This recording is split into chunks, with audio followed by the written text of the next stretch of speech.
Pak Susno melihat banyak kejanggalan atas kasus yang sebenarnya kan sudah ingkrah 8 tahun lalu ya.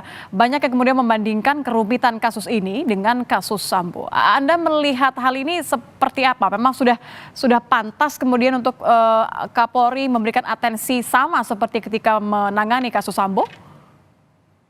Kasus ini sudah mendapat atensi seluruh masyarakat Indonesia ya, kalangan akademisi, pakar hukum, tokoh masyarakat, bahkan sekarang sudah naik sampai ke presiden, memberikan atensi khusus. Kemudian mantan Menko Polhukam, termasuk baru saja kemarin kalau tidak salah Menteri Menteri apa namanya Kumham Ya, Menkumham itu. ya. Ini berarti sudah saatnya untuk Kapolri lebih serius lagi gitu kan, lebih serius lagi men-take Jadi over. sejauh ini belum cukup serius ya, Pak Susno? Saya sudah serius ya, tetapi gregetnya masih kurang gitu. Kenapa? Saya yakin bahwa sudah ada tim eksaminasi yang menyelidiki kasus ini yang terjadi penyidikan 2016, sudah turun juga tim propam, sudah turun juga tim asistensi ya. Tetapi kita lihat eh, apa kedepannya? Ya kita kedepannya sampai ada pra peradilan gitu. Nah, pra peradilan itu tidak akan timbul ya kalau Polri mungkin terbuka kepada publik menyatakan bahwa kasus ini sudah cukup bukti gitu atau minimal telah didapatkan dua alat bukti yang sah sehingga dilakukan penangkapan, penahanan, kemudian penyitaan dan penetapan sebagai tersangka.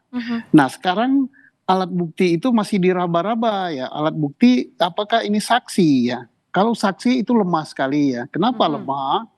Sebabnya saksi-saksi itu saling bertentangan antara saksi satu dengan saksi yang lain, apalagi saksi yang diajukan oleh pembela ya atau pengacara atau advokat bahwa misalnya menunjukkan Peggy malam kejadian ada di Bandung, sedangkan saksi Aib melihat Peggy ada di TKP dan melihat sepeda motornya malam hari jarak 100 terakhir meter. bahkan media sosial Peggy Setiawan yang kemudian dicoba dijadikan sebagai barang bukti, Pak Susno. Itu bagus sekali. Karena dengan media sosial itu akan terjawab, kalau saya lihat media sosial yang terangkat ke publik ya, bahwa Peggy yang ditangkap sekarang ini, dia masih tetap sampai tanggal 24 Agustus dia bersosial media bahwa posisinya berangkat dari mana? Berangkat dari Cirebon menuju Bandung, ada di Bandung, kemudian dia mengatakan bahwa kok dia mendapat cobaan, tapi kita nggak tahu cobaan itu cobaan apa. Nah, kalau dibuka, iya. Karena kalau kita bandingkan, maaf saya potong Pak, kalau kita bandingkan dengan jalan cerita kasus Sambo, ini kan ketika saksi kunci berani bicara, kemudian akhirnya narasinya kan berubah ya. Ada banyak saksi-saksi yang akhirnya mendukung saksian dari saksi kunci sehingga akhirnya terbongkar skenario yang sebenarnya. Apakah Anda melihat juga bahwa pentingnya untuk menuju ke arah sana penyidikan saat ini? Sekarang sudah menuju ke arah sana ya, tapi sayangnya kasus ini kan dibagi dua ya. Satu kasus yang sudah satu perkara yang sudah mempunyai kekuatan hukum tetap, yaitu telah dipidana, 1 orang 8 tahun sudah keluar, 7 orang masih di dalam penjara karena hukuman seumur hidup. Satu tersangka yang akan menjadi satu perkara tersendiri atau satu perkara tersendiri, yaitu Peggy Setiawan sedang dalam penyidikan. Nah, yang sedang dalam penyidikan ini saksi-saksi yang mengatakan bahwa Peggy ada di TKP, Peggy melakukan itu mendapat perlawanan. Bahkan sebagian dari saksi mencabut keterangannya, menyatakan bahwa dia diarahkan oleh orang tertentu untuk melakukan suatu perbuatan seolah-olah seperti itu. Jadi ini kan rekayasa kan.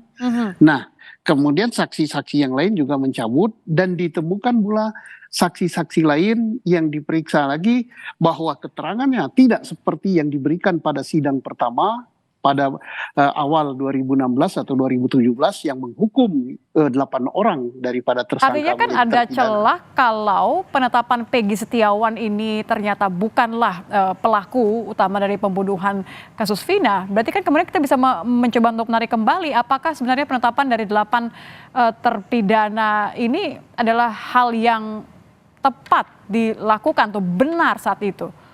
Iya, jadi kasus ini saling berkaitan. Manakala PK yang dulu diajukan untuk terhukum yang sudah sedang menjalani hukuman itu menang, maka Peggy Setiawan juga harus bebas. Atau sebaliknya, manakala pra peradilan Peggy Setiawan itu menang atau benar apa yang diajukan, berarti ini juga berpengaruh terhadap PK yang akan diajukan terhadap yang terpidana. Nah, mengapa demikian? Karena sampai dengan sekarang ya, kita melihat apa dasar penahanan Peggy Setiawan itu yang diumumkan yang kelihatan ke publik baru keterangan saksi. Nah, keterangan saksi itu sebagian besar sudah dicabut karena mereka mengaku bahwa itu direkayasa. Ya, yang akhirnya mendorong ada kesan bahwa ditutup-tutupi. Iya, lemah sekali. Dan juga ada saksi yang berlawanan.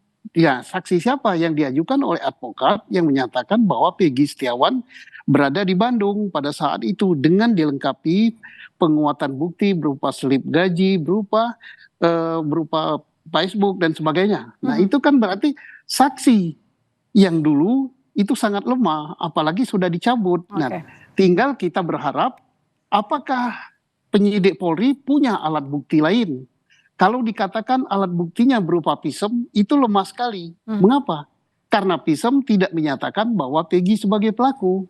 Oh, kalau itu alat bukti berupa... Satu lagi kesamaan dengan apa yang terjadi di kasus Sambo ya Pak. Jadi saya melihat artinya memang ini adalah saat yang tepat untuk menunjukkan keseriusan, tidak lagi ditutup-tutupi bagaimana kemudian menangani kasus Sambo dengan kasus pembunuhan Vina. Terima kasih Pak Susnos. Download Tribun X sekarang.